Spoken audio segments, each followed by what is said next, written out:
आइए कुछ पल के मनन के लिए हम एक कुछ वचनों को हम पढ़ेंगे।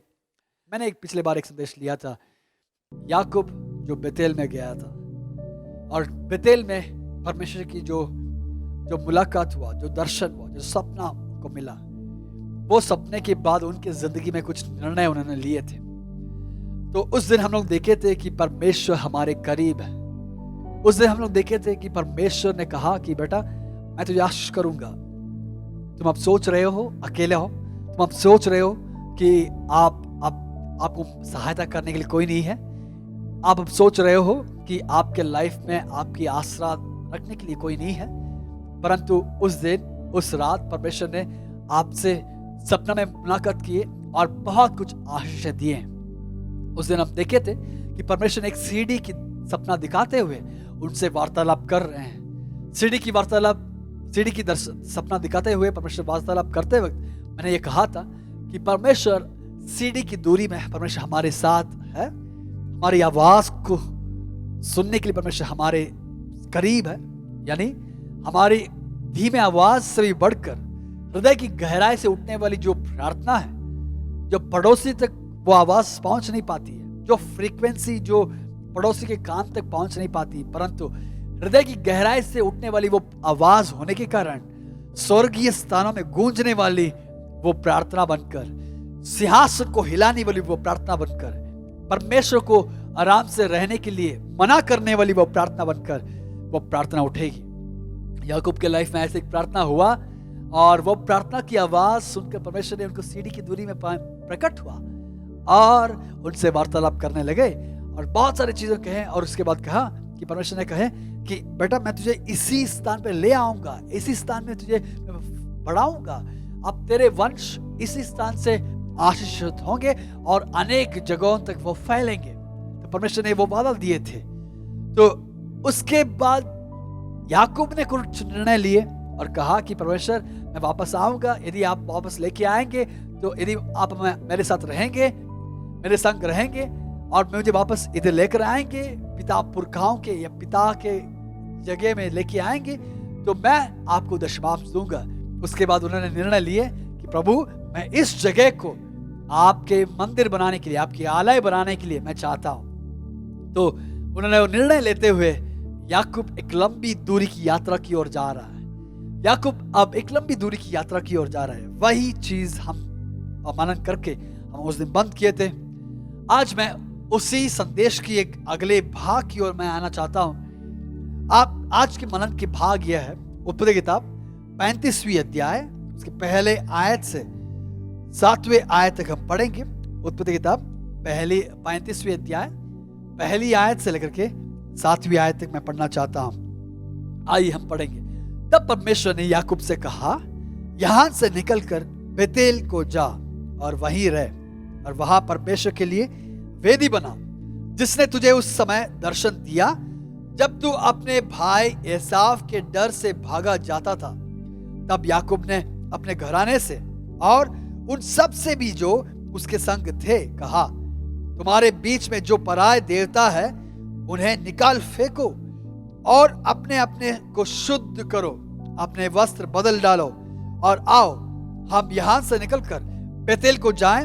वहां मैं परमेश्वर के लिए एक वेदी बनाऊंगा, जिसने संकट के दिन मेरी सुन ली और जिस मार्ग से मैं चलता था उसमें मेरे संग रहा। इसलिए जितने पराये देवता उनके पास थे और जितने कुंडल उनके कानों में थे, उन सबों को उन्होंने याकूब को दिया और उसने उनको उस बांज वृक्ष के नीचे जो शकेम के पास है गाड़ दिया। 5वीं आयत। तब उन्होंने कूच किया और उनके चारों ओर के नगर निवासियों के मन में परमेश्वर की ओर से ऐसा भय समा गया कि उन्होंने याकूब के पुत्रों का पीछा ना किया।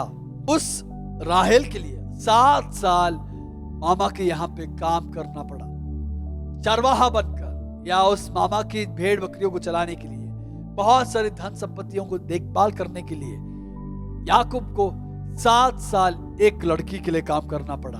परंतु उसके बाद क्या हुआ? एक लड़की के लिए काम किया, परंतु जब शादी का दिन रात आ चुका था। धोखेबाजी में लाबान ने धोखा किया और उसको उसके पहली बेटी लिया को दिया। और जब पूछताछ किया तब समझ में आया कि मामा ने कहा, यार राहेल के पिताजी लाबान ने कहा कि अगर तुझे राहेल चाहिए तो 7 और साल काम करना पड़ेगा। तो वो समझकर राहेल के लिए उसने 7 और साल काम करने की इच्छा जताया ताकि उसको राहेल मिल जाए। और 1 हफ्ते के बाद राहेल तो मिल गया, परंतु 7 साल काम किया।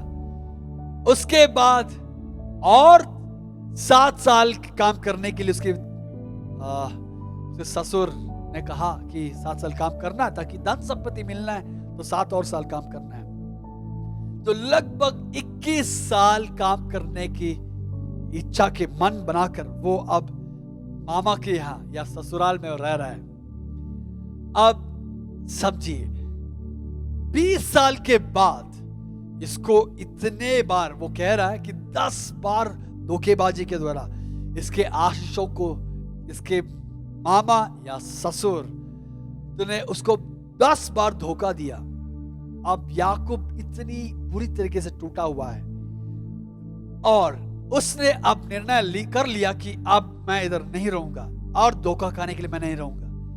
रातों रात उसने सारे धन संपत्ति जो इसके नाम का था उसने रातों रात लिया और चला गया और भाग गया।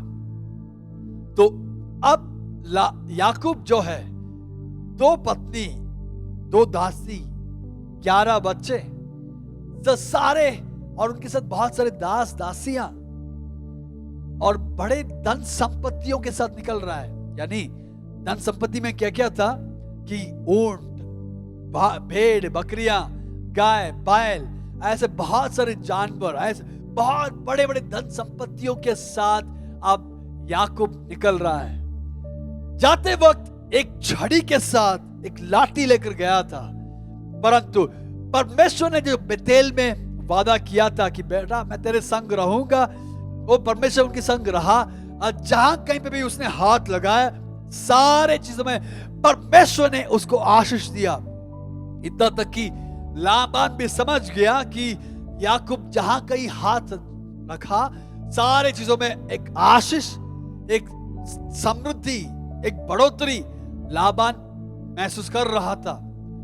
तो याकूब के साथ परमेश्वर जिसने वादा किया था ये बेतेल में, वो परमेश्वर याकूब के संग रहा। हर मुसीबत के घड़ी पर हर धोखेबाजी में भी परमेश्वर उनके संग रहा और बहुत बड़ी धन संपत्ति परमेश्वर ने उनको दिया। अब 20 साल के बाद याकूब अपने सारे धन संपत्तियों के साथ अपने परिवार वालों के साथ एक बड़ी यात्रा की ओर वापसी यात्रा की ओर वह आ रहा है। आते वक्त उसने रास्ते में उनको सुनने में आया कि इसके भाई मारने आ रहे। भाई 400 लोगों के साथ आ रहे, बड़ी धन संपत्ति के साथ। याकूब एक तरफ से उनको उनके विपरीत उनके भाई इनसे मिलने आ रहे हैं 400 लोगों के साथ। यानी आप अब समझ पाएंगे कि याकूब के परिवार कितने धनी लोग हैं। यानी 400 लोग एसाव के साथ रहना है, 400 दास दासियां या उनके परिवार रहना है, तो उनकी धन संपत्ति कितनी बड़ी होगी। मैंने पिछले बार कहा था कि अब्राहम कितना धनी व्यक्ति था, ये या इसहाक कितना धनी व्यक्ति था, उनका ही पोता है उनका ही बेटा है, तो एसाव कितना धनी व्यक्ति है। और याकूब अब हम देख पा रहे हैं कितना धनी व्यक्ति है। तो इतने बड़े व्यक्ति अब वापसी यात्रा में है। तो इस सफर में वो हम देख पा रहे हैं कि वापस याकूब से मिला। याकूब अब एसाव से मिलने की कगार पे हैं। अब वापसी यात्रा में फिर से वो पुराना जो डर था वो डर अब वापस आ रहा है। कौन सी डर? अपनी जान की डर। किस चीज का डर? अपने जान की परवाह अब आ चुका है, जान की डर। या अपने भाई एसाव अब मारने आ रहे, क्या जाने इसके परिवार को वो नाश करें, क्या जाने बड़ी युद्ध के द्वारा अपने धन संपत्ति को लूट के चले जाए, अब फिर से कंगाल कर दे या इस याकूब को मार डाल दे। क्या जाने क्या होने वाला है। कौन जानता है कि अब क्या होगा। अब फिर से पुराने जो डर है वो डर आ चुका है। और 32वीं अध्याय अगर हम देखेंगे तो 32वीं अध्याय में अब याकूब को वही डर आ चुका है। अब उस समय पर उसने रास्ते में उससे मिलने के लिए परमेश्वर आए। पूरी रात उस याकूब ने उस परमेश्वर से लड़ाई की। लड़ाई करने का एक मनसा यही था कि प्रभु मुझे वास्तविक तरीके से आशीष देना है। यदि आज ऐसे कोई है जो बोल रहे हैं कि पूरी जिंदगी धोखेबाजी में बिताए, पूरी जिंदगी इतने बार धोखा खाए, अब हर तरीके से आप धोखा खाते रहे, दर्द सहते रहे, कभी इसका अंत होगा क्या? इसका कभी अंत होगा क्या? इसमें से एक छुटकारा होगा? ऐसे बोलने वाले कोई है तो मैं इस संदेश आपके लिए है। यदि कोई कह रहे हैं कि भैया मेरी जिंदगी इतनी बुरी तरीके से टूटा हुआ है, मुझे कोई आशीष अब तक नहीं मिल रहा है, आशीष तो है, धन संपत्ति तो है, परंतु पूरी जिंदगी ऐसे धोखेबाजी में है। 32वीं अध्याय की 24वीं आयत से अगर हम देखेंगे, और याकूब आप अकेला रह गया, तब कोई पुरुष आकर पांव फटने तक उससे मल्लयुद्ध करता रहा। एक तरफ डरा हुआ है और डरने वाले इस व्यक्ति के साथ एक व्यक्ति मल्लयुद्ध कर रहा है। इस व्यक्ति का परिचय बाइबल में तो व्यक्ति तौर से इस वचन में तो नहीं लिखा है, परंतु आगे के वचनों को अगर हम पढ़ेंगे तो हम समझ पाएंगे कि याकूब भली भांति जानता था कि इस व्यक्ति कौन है। उस रात के समय, अंधेरे के समय पर उसको समझ में आ गया कि इस व्यक्ति कौन है, क्योंकि 20 साल पहले इनके लाइफ में इस सांझ के समय पर, इस अंधेरे के समय पर, इस रात के समय पर, अपनी जिंदगी की अंधेरे के समय पर, अपनी जिंदगी की अंधकार के समय पर इस व्यक्ति से, याकूब से मुलाकात करने के लिए एक व्यक्ति सपना में आए थे। वो कौन? परमेश्वर आए थे। अब याकूब पहचान चुका कि ये व्यक्ति कौन है। ये व्यक्ति वही व्यक्ति है जो सपनों में उनसे वार्तालाप किए थे। ये व्यक्ति वही व्यक्ति है जो सपनों के द्वारा उनसे बात की कि बेटा डरने की आवश्यकता नहीं है, मैं तुझे वापस ले आऊंगा, मैं तुझे आशीष करूंगा, मैं तुझे इस जगह जो मैं दूंगा और तेरे इस वंश इस जगह पर फैलेंगे और तेरे द्वारा इस अनेक जाति आशीषित होंगे। और परमेश्वर कह रहे हैं कि बेटा मैं तुझे इसी जगह ले आऊंगा।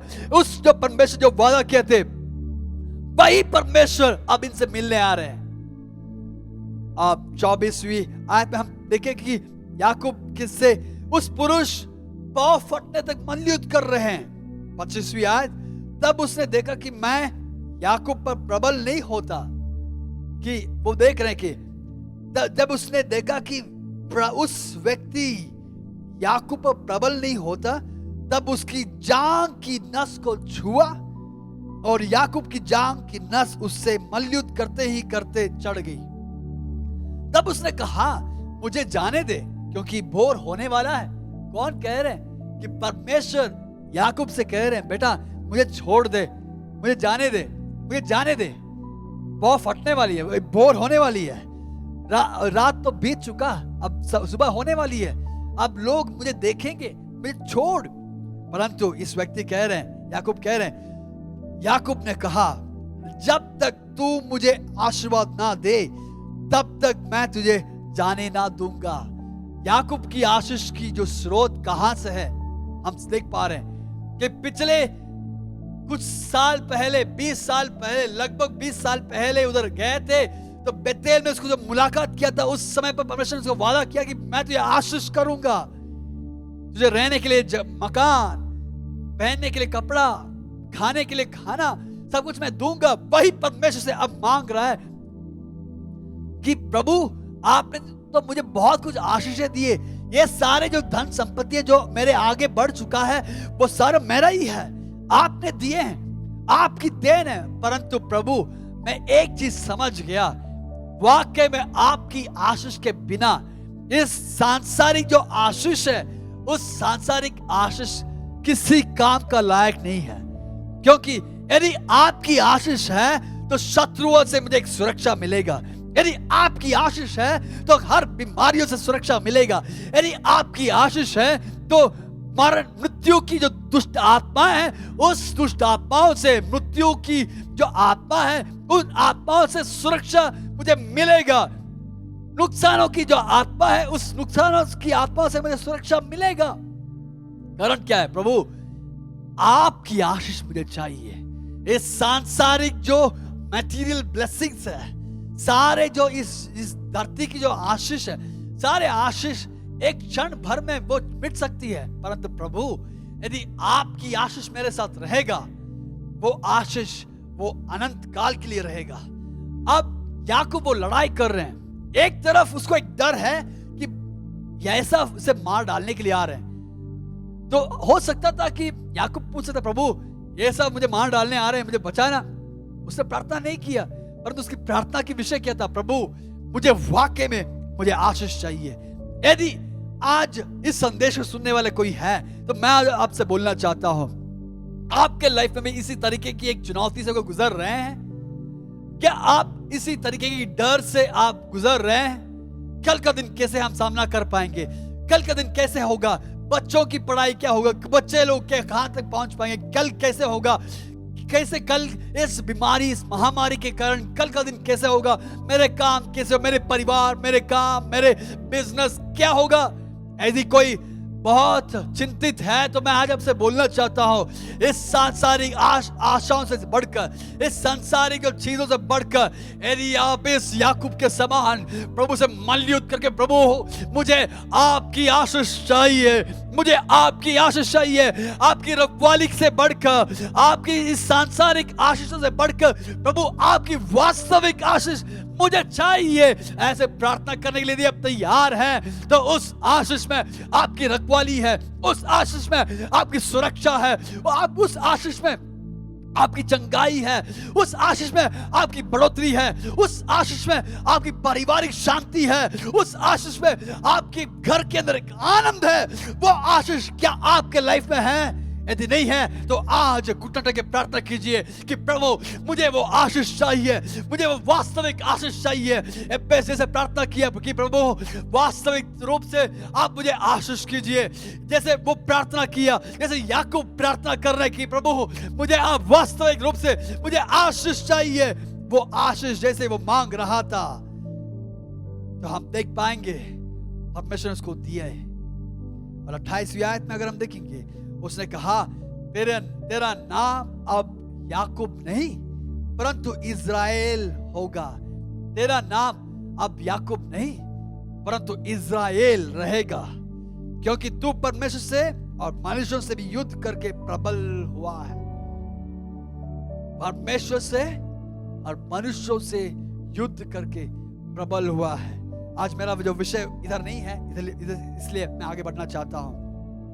तो परमेश्वर ने आशीष दिए और उसका नाम बदल दिए।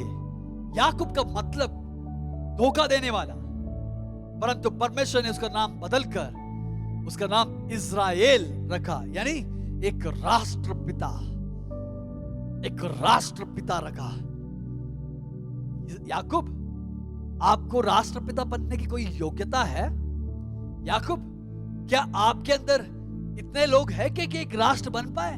कितने लोग हैं? आप कहेंगे मेरा कहने के लिए बस 2 पत्नी, उनके बच्चे और 2 दासियां, उनसे हुआ कुछ बच्चे, इतना ही है। एक राष्ट्र बनने की मेरे के अंदर कोई नहीं है। हाँ, बस कोई काफी दासियां, परंतु क्या वो राष्ट्र बन सकते हैं? परंतु प्रभु की आशीष जब आएगा, आज की परिस्थितियों से बढ़कर आपको एक बड़ी स्तर में प्रभु आपको आशीष करेंगे। यदि प्रभु की आशीष आपके अंदर है, इस सांसारिक चीजों से बढ़कर, इस सांसारिक जो इन्वेस्टमेंट से बढ़कर, इस सांसारिक निवेश से बढ़कर प्रभु की आशीष यदि है, तो आप जो आशीष देंगे, जो आप जो महसूस करेंगे, उस आशीषों से बढ़कर आपको नए स्तर में आपको आशीष करने के लिए परमेश्वर से होगा। आपको नए स्तर में ले जाने के लिए यानी आपकी बढ़ोतरी को रोकने के लिए कोई नहीं रहेगा। आपकी बढ़ोतरी को रोकने के लिए कोई ऐसा आपका विरोध ना कर पाएगा। आपकी बढ़ोतरी को रोकने के लिए कोई लाबान आपके विरोध में खड़ा नहीं रहेगा। कोई अमालेक की शक्ति आपके विरोध में खड़ा नहीं रहेगा। कोई कनानी शक्ति आपके विरोध में खड़ा नहीं रहेगा। यदि प्रभु की आशीष आपके ऊपर है, आपके विरोध करने के लिए किसी से नहीं होगा, क्योंकि प्रभु ने आपका नाम बदल दिया, इज़राइल रखा। तो 2-3 चीज आपको याद रखना है इस संदेश की ओर आगे बढ़ने से पहले। पहला, कि परमेश्वर ने उसे कहा कि बेतेल के वापस आना है। दूसरा, परमेश्वर ने उसको आशीष दिया और उसका नाम इज़राइल रखा। तीसरा, उसने निर्णय लिया था कि प्रभु मैं इधर वापस आऊंगा, क्योंकि आपने वादा किया था कि आपने इस जगह पर लेके आऊंगा और इस जगह से बड़ा बढ़ोतरी दूंगा। तो बेतेल से परमेश्वर को फैलाएंगे। तो परमेश्वर की वादा था, और इस वादा के ऊपर इन्होंने एक निर्णय भी लिया था कि प्रभु इधर मैं आपकी आलय बनाऊंगा। परंतु क्या हुआ आगे बढ़कर? अगर हम 33वीं अध्याय 34वीं अध्याय अगर हम पढ़ेंगे तो हम देख पाएंगे कि इस व्यक्ति के लाइफ में उसने जहां पे रहना था उधर रह नहीं पाया, जहां पे वो टिकना था उधर टिक नहीं पाया। 33वीं अध्याय की 18वीं आयत अगर हम पढ़ेंगे तो उधर हम देख पा रहे हैं कि याकूब जब पद्दनराम से आया था, उसने कनान देश के शकेम नगर के पास कुशल क्षेम से पहुंचकर नगर के सामने डेरे खड़े किए।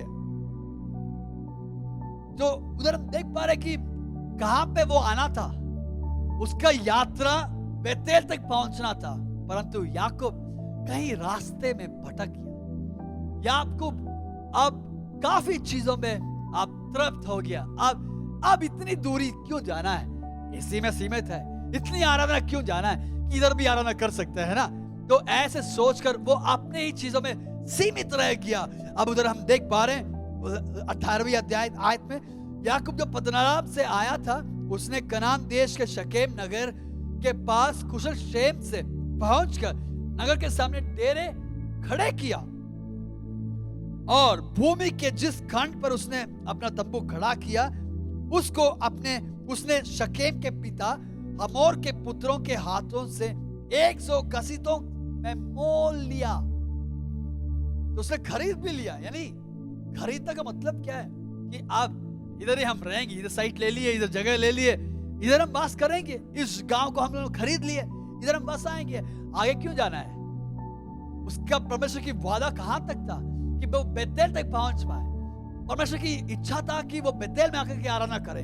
तो परमेश्वर की इच्छा था कि वो बेतेल में आकर के प्रभु की आराधना करने के लिए, प्रभु के उस जगह पर प्रभु ने उनको लेके आके उनको फैलने के लिए, परमेश्वर आशीष करने के लिए वो चाहते थे। परंतु क्या हुआ है, बेतेल में जाने से बजाय उसने शकेम, कनान देश के शकेम में आकर के उधर अगर हमारी भाषा में कहेंगे, उधर कुछ जमीन खरीद लिया, लेआउट बना लिया, अब अपने आराम से अपने ही जिंदगी बिता रहे हैं। एक फार्म हाउस बना लिया, उधर रह रहे हैं। क्या डरने की बात है, उधर तक क्यों जाना है। कभी कभी हमारे लाइफ में भी ऐसे ही कुछ होगा, कभी कभी हमारे लाइफ में ऐसे ही कुछ होगा। हम लोग कहां से शुरू किए थे, 35वीं अध्याय की पहली आयत, तब परमेश्वर ने उसको प्रकट होकर कहा कि बेतेल को चले जा। परंतु वो कहां जाना था, बेतेल जाना था, परंतु कहां रह चुका। अब शकेम में साइट खरीद कर, जगह बनाकर उधर रहने के लिए शुरू किया। क्या प्रभु की इच्छा था? नहीं। 20वीं आयत, वहां उसने एक वेदी बनाकर उसका नाम एल एलोहे इज़राइल रखा। एल एलोहे इज़राइल रखा। तो अब जहां पे प्रभु की इच्छा नहीं है, उस जगह पे उसने तो जमीन खरीद कर, उसने तो जगह अपना घर बसाया, डेरा खड़ा किया, उसके बाद उधर प्रभु की आराधना भी करने शुरू किया। कहने का मतलब यह है कि कभी कहीं सोचा होगा कि भैया उधर तक क्यों जाने की जरूरत है, इधर भी अब हम आराधना कर लेते हैं ना। अब कोरोना के चलते कभी कभी हमारे मन में भी आ जाती है, अरे चर्च में जाने की क्या जरूरत है, इतने दिन तो घर से ही तो आराधना कर रहे थे। जब आराधना खुल जाएगी, जब चर्च खुल जाएगी तो क्यों जाना है भैया, इधर से आराधना कर लेते हैं ना। कि प्रभु की इच्छा क्या है। वो याकूब वो समझे बिना, वो बेतेल में गया, वो उसने शकेम में जगह खरीद कर उसने अपना डेरा खड़ा किया और उधर ही परमेश्वर के लिए वेदी खड़ा किया। उसका नाम एल एलोहे इज़राइल रखा। ठीक है भैया, समझ गया, परंतु क्या वो प्रभु के लिए सुग्राही बनेगा? क्या हुआ? अब याकूब जो 20 साल के बाद वापसी सफर में बेतेल पहुंचना था, अब शकेम में ही अपना डेरा खड़ा किया और उधर रहने लगा। 34वीं अध्याय में अगर हम देखेंगे तो उसके जिंदगी में एक घटना हो रही है। क्या है? याकूब जहां पे नहीं जाना था उधर गया। याकूब जहां पे खड़ा नहीं करना था उधर अपना डेरा खड़ा किया। जहां पे बसना नहीं था उधर वो बसने शुरू किया। याकूब, आप जब जहां पे आराधना नहीं करना था उस जगह पर आराधना करने लगे। जिन व्यक्तियों की संगति नहीं करना था आप उन व्यक्तियों की संगति करने लगे। जहां पे नहीं जीना था उधर जीने लगे। कभी कभी हमारे लाइफ में भी ऐसे गलत निर्णयों के कारण हम लोग कहीं ना कहीं फंसे रहेंगे। हमारे लाइफ में भी ऐसे ही कुछ गलत रिश्तों के कारण, गलत संगतियों के कारण, गलत निर्णयों के कारण हम लोग हमारी लाइफ में भी कभी कभी हम लोग ऐसे फंसे रहेंगे। 34वें अध्याय में अगर हम देखेंगे, एक दिन लिया की बेटी दीना जो याकूब से उत्पन्न हुई थी, उसे उस देश की लड़कियों से भेंट करने को निकली। कौन? याकूब की बेटी लिया से उत्पन्न हुई जो बेटी दीना उस देश की लड़कियों से संगति करने जा रही। याकूब, आपकी संगति कहां पे रहना था? अब क्या हो रहा है? आपकी एक गलत निर्णय के कारण दीना के लाइफ में एक घटना हो रही है। क्या है? दूसरी आयत, तब उस देश के प्रधान हित्वी हमोर के पुत्र शकेम ने उसे देखा, उसे ले जाकर उसके साथ कुकर्म करके उसको भ्रष्ट कर डाला। एक गलत निर्णय गलत जगह पर आ गया। गलत जगह पर आने के कारण उसकी बेटी जिसके साथ संगति नहीं बनाना था उनके साथ संगति बनाने शुरू की। क्या हो? जो नहीं होना था वो नहीं हुआ, जो हो गया। जहां पे नहीं रहना था रहने शुरू किया। जहां पे नहीं आना था आगे, जहां पे नहीं रहना था उधर रह गए। जहां पे वो अपना डेरा खड़ा नहीं करना था उधर खड़ा किए। जिनके संगति नहीं करना था संगति कर लिए। आप जाओ, जो अब क्या हो रहा है, जो नहीं होना था वो हो गया। आप याकूब अब बड़ी विलाप कर रहा है। 34वें अध्याय पढ़ लीजिए। याकूब अब इतनी दुविधा में है, आप अब इतने डरे हुए हैं। उनके दोनों बेटे ने उस देश के सारे राजकुमार और सारे पुरुषों को मार डाल दिए। आप लोगों की जो गुस्सा इन बच्चों के ऊपर है, दो लोग मिलकर देश के ऊपर चढ़ाई कर रहे हैं। अब याकूब पूरी तरीके से डरे हुए हैं। क्या होगा? कैसे होगा?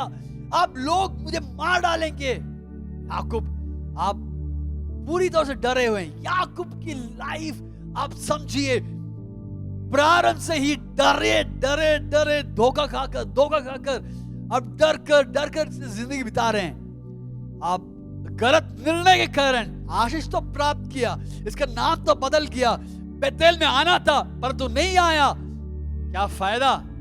आप जहां पे नहीं रहना था जहां वो रहने लगा।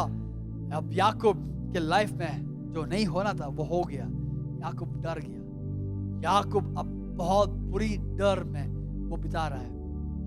रात को चैन से सो नहीं पा रहे, सुबह बाहर नहीं जा पा रहे खेती बाड़ी करने के लिए, इनके भेड़ बकरियों को चराने के लिए, गाय बैल को चराने के लिए बाहर नहीं जा पाए, क्योंकि अब डरे हुए हैं। इस देश के निवासी लोग इनके विरोध में आ सकते हैं, कभी भी कुछ भी हो सकता है। ऐसे रहते हुए परमेश्वर उनसे कह रहे हैं। तब परमेश्वर ने 35वीं अध्याय पहली आयत, तब परमेश्वर ने उनसे कहा, यहां से निकलकर बेतेल को जा और वहीं रह, वहां परमेश्वर के लिए वेदी बना और वहीं रह। कहां पे जाना है? बेतेल को जा। कहां पे जाना है? बेतेल को जा। बेटा तुझे पहले ही मैंने बताया था, बेतेल में रहने के लिए एक गलत निर्णय के कारण आपके लाइफ में बड़ी दुर्घटना हुआ।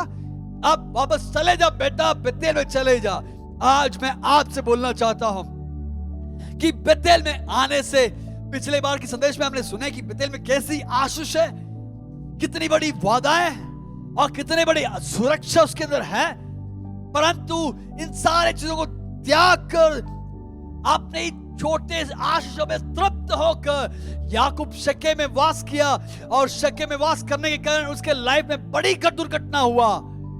और उस दुर्घटना के बाद उस बेटी के जो कुछ हालचाल तो हम पढ़ नहीं पा रहे हैं, और याकूब से परमेश्वर कह रहे हैं, बेटा तुम अभी तो वापस चले जा बेतेल में, और उधर से कहीं मत जाना, वहीं रह और वहां परमेश्वर के लिए वेदी बना।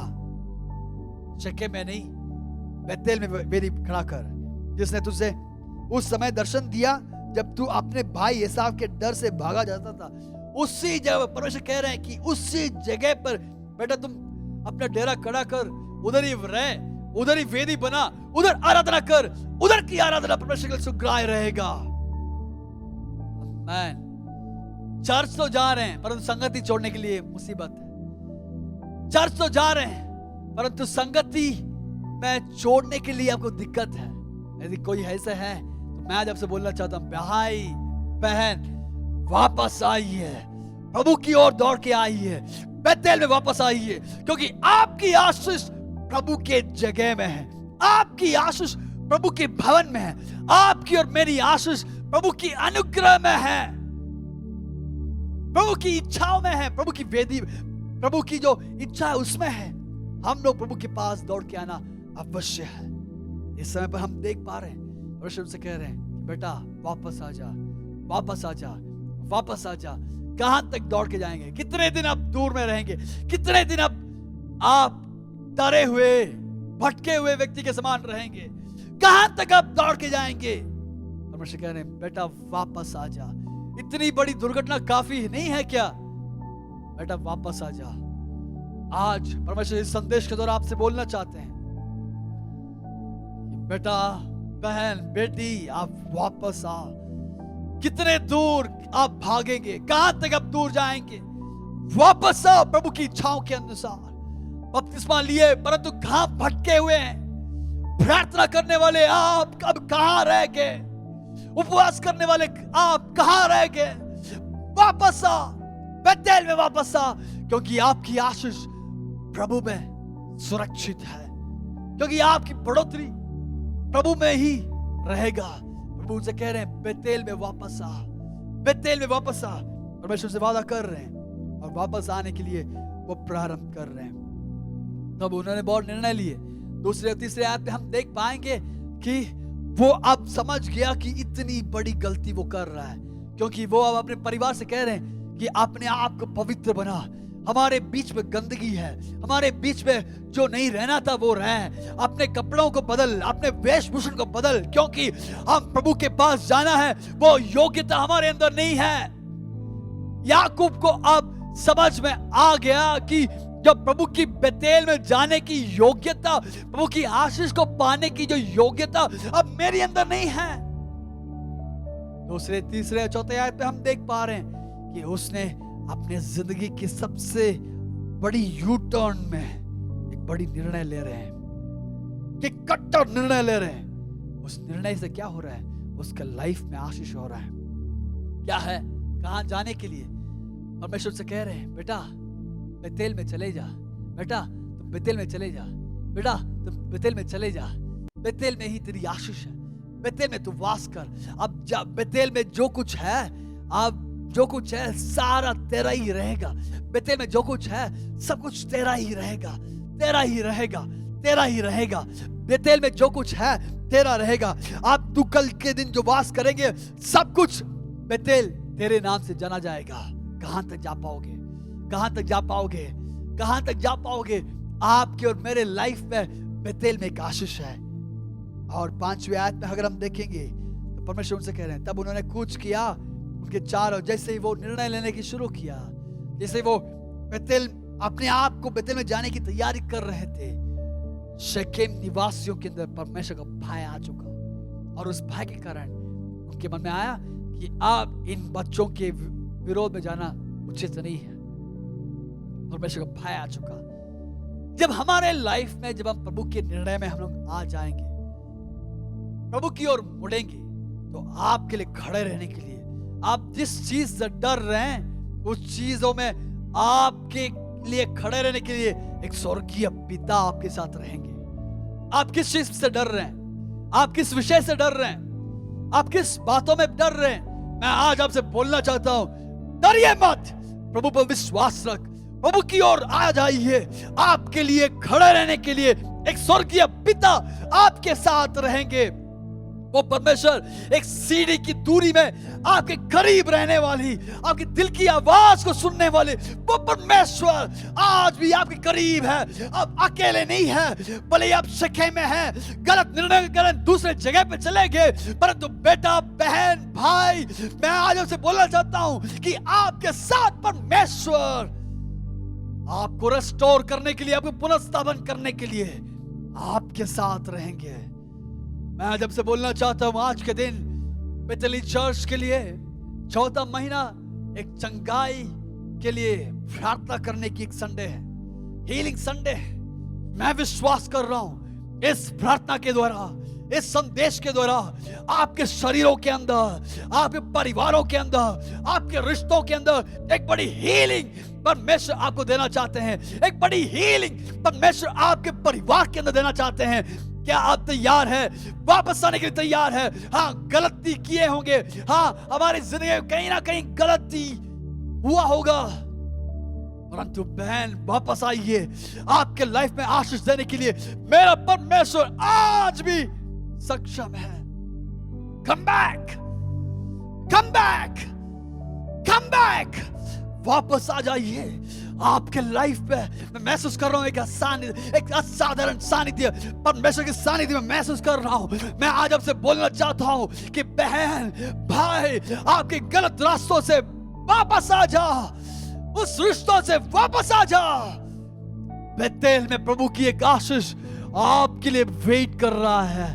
प्रभु में की एक सानिध्य, प्रभु की एक बढ़ोतरी, प्रभु की अनुग्रह बेतेल में आपके लिए वेट कर रहे हैं। वापस आ। और छठे आयत में याकूब उन सब समेत जो उसके संग थे कनान देश के लूज नगर को आया। वह नगर बेतेल भी कहलाता था, लोगों के लिए लूज, परंतु याकूब के लिए बेतेल। बेतेल कैसे हुआ? 20 साल पहले एक बंदा ने एक जगह का नाम डाला, और कहां पे था? अब मान लीजिए मैंने आपके गांव में आ गया, गांव में आकर के आपका गांव का नाम बदल कर मैं खुद बता दिया कि ये बेतेल रहेगा। कोई सुनने वाला है? कोई नहीं सुनेगा। परंतु ये समझिए, यदि प्रभु ने आपको निर्णय लिए, यदि प्रभु ने आपको नियमित किए, प्रभु ने आपको चुन लिए, यदि आप कुछ कहेंगे, आपकी परिस्थिति आपके कहने के अनुसार बदल जाएगा। यदि प्रभु ने आपके लिए कुछ योजना बनाकर आपको उसके अंदर बुलाए, यदि प्रभु की अभिषेक आपके ऊपर है, मैं आज आपसे बोलना चाहता हूं, आपके कहने के अनुसार आपकी परिस्थिति बदलेगा। आपके कहने के अनुसार आपके गांव की परिस्थिति बदलेगा। आपके कहने के अनुसार इस देश की परिस्थिति बदलेगा। हालेलुया। इस भारतवर्ष में एक बहुत बड़ी जागृति आने वाली है। नफरत की भावना बदलकर एक प्यार की भावना, यीशु मसीह की प्यार की भावना इस देश के अंदर आने वाली है। बेतेल, हमारी यह कर्तव्य है कि प्रभु की इच्छा के अनुसार खड़े रहने के लिए हम लोग तैयार रहिए। आप कहने के अनुसार इस देश में एक बड़ी जागरण आने वाली है, एक बड़ी जागरण आने वाली है। जो पिछले पीढ़ी उसकी इच्छा बात जोड़ रहे थे, जो पिछले पीढ़ी उसके लिए प्रार्थना कर रहे थे, वो ऐसी एक बड़ी बेदारी इस पीढ़ी में, हमारे इस पीढ़ी में एक बहुत बड़ी जागरण इस देश में होने वाली है। हालेलुया। याकूब के नाम से, याकूब के कहने के अनुसार उस देश का नाम बदल गया और बेतेल कहा। और परमेश्वर भी कह रहे हैं, बेटा तुम लूज को जा, ऐसे नहीं कह रहे हैं, तुम उठ बेतेल को जा, उठ बेतेल को जा। दुनिया के लिए बहुत सारे चीज कहने के लिए है, परंतु परमेश्वर के लिए आपके लाइफ में कहने के लिए, बेटा उठ, प्रार्थना करने वाली वो बेतेल में चले जा, सेवकाई की बेतेल में चले जा, हालेलुया, आशीषों की वो बेतेल में चले जा, प्रभु की इच्छाओं के अनुसार पवित्रता की बेतेल में चले जा। बेटा उठ, चले जा बेतेल में। और 7वीं आयत, वहां उसने एक वेदी बनाई, उस स्थान का नाम एल बेतेल रखा। तो मेरा पहला संदेश यह है कि उठ बेतेल में चले जा, उठ बेतेल में चले जा। याकूब जो बेतेल का नाम रखा था, उसी याकूब से परमेश्वर कह रहे हैं, बेटा उठ बेतेल को चले जा। अब याकूब जा रहा है, उसकी जांग की नस को पकड़ा हुआ था। अब शेकेल में निवास कर रहा है, लंगड़ते हुए भी वो आ रहा है, फिर भी उसकी याद नहीं है कि बेतेल में जाने के लिए। लंगड़ते हुए शेकेल में तो निवास कर रहा है, उधर रहने लगा, डेरा खड़ा किया, उधर वह वास कर रहा है। उनका बेटी के लाइफ में एक बड़ी दुर्घटना हुआ। अब प्रभु की जो दर्शन हुआ, उस दर्शन के बाद उसे समझ में आया कि कहां पर गलती हुआ। लंगड़ रहा है, डर तो है, परंतु निर्णयों में वापस आने की मन नहीं था। कभी कभी दुर्घटना आने के कारण, कभी कभी मुसीबतें आने के कारण उसके लाइफ में ऐसे एक निर्णय में वापस आने के लिए प्रभु सहायता करेंगे। कभी कभी प्रभु हमारी परिस्थितियों को उपयोग करेंगे उस निर्णयों में वापस आने के लिए। प्रभु आपको आशीष करने वाला परमेश्वर है। और 7वीं आयत में हम देखें, वहां उसने एक वेदी खड़ा किया। शेकेम की वेदी से प्रभु की प्रसन्न नहीं था, प्रभु प्रसन्न नहीं थे। शेकेम की वेदी में प्रभु की आराधना नहीं हो रही थी। शेकेम में भी वेदी खड़ा कर सकते हैं, भैया इधर भी प्रार्थना तो कर रहा हूं, 4 बजे 5 बजे या रात की 12 बजे, रात की 2 बजे उठ के प्रार्थना तो कर रहे हैं, परंतु जिंदगी सही नहीं है तो क्या वो प्रार्थना प्रभु के पास पहुंच पाएगी? प्रभु कह रहे हैं, बेटा इधर की वेदी से बढ़कर बेतेल में जा और उधर वेदी खड़ा कर। और उसने क्या वेदी खड़ा किया और उस जगह को नाम उसने रखा एल बेतेल रखा। उस वेदी खड़ा करके उस स्थान का नाम एल बेतेल रखा। एल बेतेल का मतलब क्या है? बेतेल का परमेश्वर। एल बेतेल का मतलब क्या है? बेतेल का परमेश्वर। एल बेतेल का मतलब बेतेल का परमेश्वर। अब बेतेल क्या है? अब बेतेल याकूब का जगह है। अब बेतेल क्या है? याकूब का ऊंट रहने की जगह है, याकूब की परिवार रहने वाली जगह है। अब बेतेल क्या है? याकूब की ऊंट, गाय, बैल, भेड़, बकरियां, दास दासियां रहने वाली जगह है। अब बेतेल क्या है? बेतेल याकूब की धन संपत्ति को दिखाने वाली जगह है। अब बेतेल क्या है? याकूब की आलीशान जिंदगी को दिखाने वाली जगह है। अब बेतेल क्या है? बेतेल राष्ट्रपिता की जगह है। बेतेल क्या है? वो जगह, उसके घर, उसके जो कुछ है वो सब कुछ रहने वाला जगह है।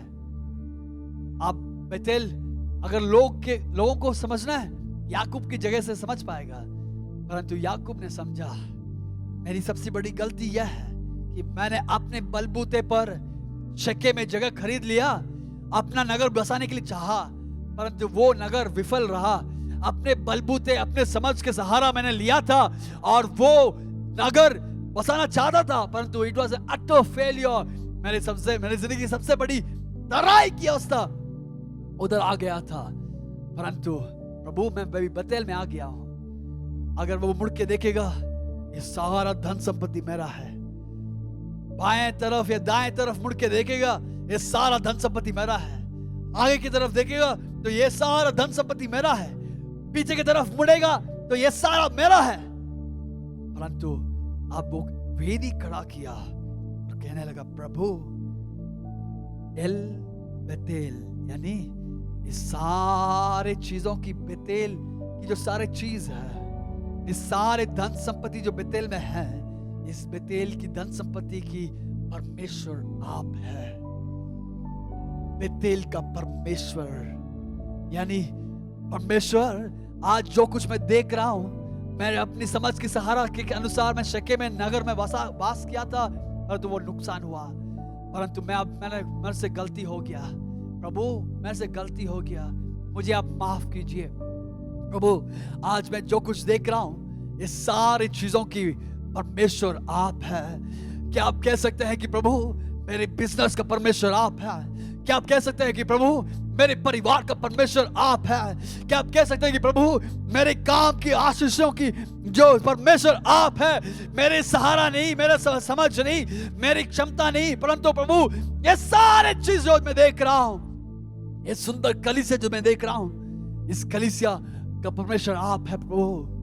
सब कुछ मैं देख रहा हूं, जो मैं महसूस कर रहा हूं, जो अनुभव कर रहा हूं, जो मैं हर दिन में चख रहा हूं, उसका मजा ले रहा हूं, उसके जिसमें मैं आनंदित हूं, हर चीजों में जिसमें मैं तृप्त हूं, सारे चीजों का परमेश्वर प्रभु केवल आप है प्रभु।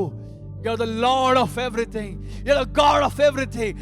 God of Bethel. प्रभु जी, ये बेतेल मेरा नाम से जाना जाएगा, लोग कहेंगे कि ये मेरा जगह है, परंतु प्रभु मैं आज आपसे बोलना चाहता हूं, मैं आज आपसे कहना चाहता हूं कि प्रभु ये सारे चीजों का प्रभु मैं नहीं हूं, ये सारे चीजों का परमेश्वर आप है। एल बेतेल कहलाया, एल बेतेल कहलाया। और क्योंकि जब वह अपने भाई के डर से भागा जाता था, तब परमेश्वर उस पर वही प्रकट हुआ था और उस जगह का नाम एल बेतेल रखा। उस नवी आयत पढ़कर, 9वीं और 10वीं आयत पढ़कर मैं बंद करना चाहता हूँ। फिर याकूब ने पद्दनराम से आने के पश्चात परमेश्वर ने दूसरी बार उसको दर्शन देकर आशीष दी। दूसरी बार जब वेदी खड़ा किया, दोबारा परमेश्वर ने आकर उसको आशीष दिया। वेदी खड़ा करके आशीष परमेश्वर से पा लिया। और दूसरे बार और परमेश्वर ने उससे कहा, अब तक तेरा नाम याकूब रहा है, पर आगे को तेरा नाम याकूब ना रहेगा, तो इज़राइल कहलाएगा। इस प्रकार उसने उसका नाम इज़राइल रखा। अब से तुम अपने याकूब अपने बलबूते पर चल रहा था, अपने धोखेबाजी के अनुसार चल रहा था, परंतु बेटा सही जगह पर सही तरीके से सही वेदी खड़ा करके सही आराधना करने के कारण बेटा एले मैं तुझे आशीष दूंगा, मैं तुझे आशीष दूंगा। मलयुद्ध करके आशीष पा तो पाया होगा, वो काफी नहीं था बेटा।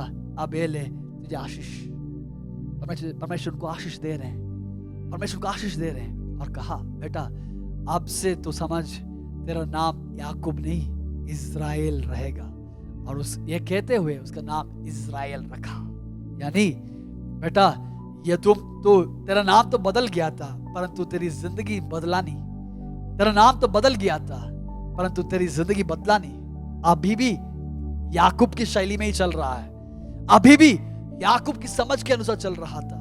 परंतु ये बेटा तुम जब सही जगह पर आया, मैं तेरे लाइफ को मैं चेंज करूंगा, तेरी मानसिकता को मैं चेंज करूंगा, तेरी एटीट्यूड को मैं चेंज करूंगा, तेरे शरीर को मैं चेंज करूंगा, तेरी भावनाओं को मैं चेंज करूंगा। मैं तुझे इज़राइल रखूंगा। वो इज़राइल का झलक तेरे निर्णयों में रहेगा, उस इज़राइल की जो झलक तेरे शरीर में, तेरे स्वास्थ्य में रहेगा, तेरे परिवार के अंदर, तेरे धन दौलत पर रहेगा। मैं आज आपसे बोलना चाहता हूं, ये हीलिंग संडे है। यदि आप बेतेल में वापस आएंगे, सही तरीके से यदि आप वेदी खड़ा करेंगे, तो प्रभु आपका नाम बदलकर इज़राइल रखना चाहते हैं। हालेलुया।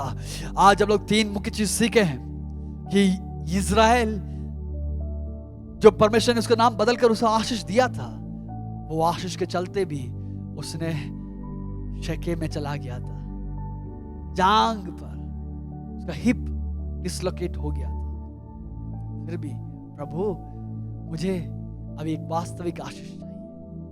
तो पहला पॉइंट आज हम सीखें कि बेतेल में वापस आ, गलतियों से वापस आ जा, अपने बुराइयों से वापस आ जा, प्रभु की ओर वापस आ जा, उस अपने गलत निर्णयों से वापस आ जा बेटा।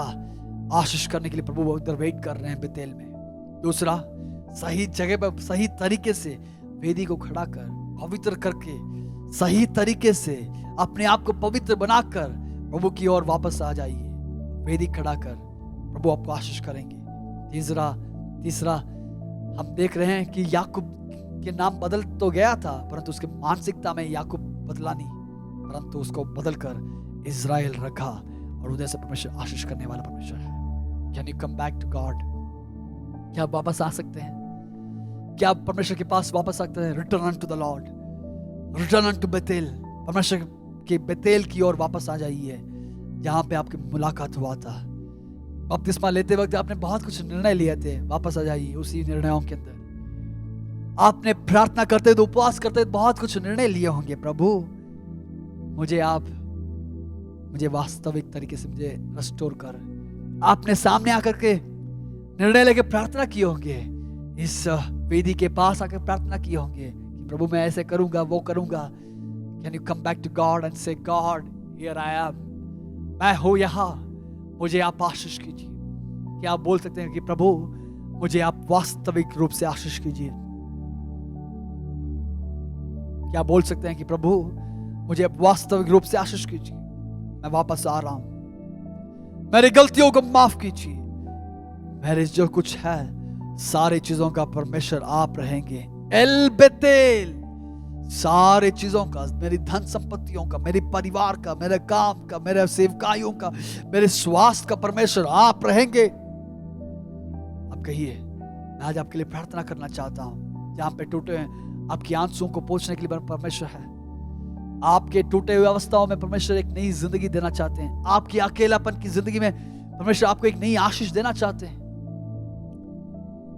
परमेश्वर आपके पिता बनकर खड़े रहेंगे, प्रभु पर आशीष रखिए। आइए आंखों को बंद करें, हम प्रार्थना करेंगे। शब्दुरा का बाउरी अंतस अडगदला दिलाजस यीशु मसीह के नाम से प्रभु जी बेतेल, हम सब लोग प्रभु जी आपके पास दौड़ के आ रहे हैं, बेतेल में दौड़ के आ रहे हैं। हमारी गलतियों को माफ कीजिए, हमारी निर्णयों को माफ कीजिए प्रभु जी, हमारी कमियों को आप माफ कीजिए प्रभु जी। आपकी आशीष मांगते हैं। एल बेतेल प्रभु जी, आज जो कुछ है सब कुछ आपका है प्रभु जी। आपकी आशीष मांगते हैं, आपकी आशीष मांगते हैं, आपकी आशीष मांगते हैं, आपकी आशीष मांगते हैं, आपकी सहायता मांगते हैं प्रभु जी। और प्रभु आज हम प्रार्थना करते हैं, आपकी अनुग्रह की हाथ हम मांगते हैं प्रभु जी। प्रभु इस समय हम लोग मिलकर प्रार्थना कर रहे हैं उन लोगों के लिए जो एक मुसीबत से होकर गुजर रहे हैं। यीशु मसीह के नाम से आपके शरीरों के अंदर चंगाई होने के लिए हम आज्ञा करते हैं। उस नसों के अंदर प्रभु की हीलिंग आज हम घोषणा करते हैं। रिश्तों के अंदर हीलिंग होने पाए यीशु मसीह के नाम से। भय की आत्मा आज हम उसको दान देते हैं, बढ़ने पाए, फैलने पाए, फलने पाए, फूलने पाए। प्रभु हर मुसीबतों को हम दान देते हैं, हर चुनौतियों को यीशु मसीह के नाम से इन दिनों में हल होने के लिए इस हफ्ता इनके लिए ब्रेक थ्रू हम घोषणा करते हैं। प्रभु जी गलत केसेस उसको हम कैंसिल कर देते हैं यीशु मसीह के नाम से। झूठे केसेस यीशु मसीह के नाम से उसको हम कैंसिल कर देते हैं। आज आशीष का हम घोषणा करते हैं प्रभु जी। शरीरों के अंदर आपकी, जितने लोग एक चंगाई चाहते हैं अपने अपने शरीरों के ऊपर हाथ रखिए। जहां पे एक चंगाई चाहिए, जहां पे आपके लिए एक वास्तविक रूप से एक चंगाई चाहिए, उस जगह पर अपना हाथ रखिए। यदि आपके बच्चों के अंदर स्किन एलर्जीज है, उसके लिए आप प्रार्थना कीजिए। बच्चों के अंदर जो एक प्रॉब्लम है, आपके बच्चों के पेट के अंदर जो प्रॉब्लम है, उस पे हाथ रखिए, उस बच्चों के पे हाथ रखिए। आज मेरा परमेश्वर, हमारा परमेश्वर आपको चंगाई करना चाहते हैं। लॉर्ड जीसस, मैं प्रभु प्रार्थना कर रहा हूं कि यीशु मसीह के नाम से जहां कहीं पे भी हाथ रखे हैं उस जगह पर आपकी आजादी, आपकी चंगाई हम घोषणा करते हैं। एवरी सेल्स, यीशु मसीह के नाम से हर एक कोशिकाएं आज चंगाई होने के लिए हम आज्ञा करते हैं। कैंसर्स को हम श्रापित कर देते हैं, निकल जाए यीशु मसीह के नाम से। चंगाई होने के लिए हम आज्ञा करते हैं। आशीष कीजिए, आपकी सहायता मांगते हैं। आशीष कीजिए, हमारी प्रार्थना आप सुनिए। सब कुछ प्रभु यीशु मसीह के नाम से सुनिए और कबूल कीजिए प्रभु जी। आमीन, आमीन, आमीन।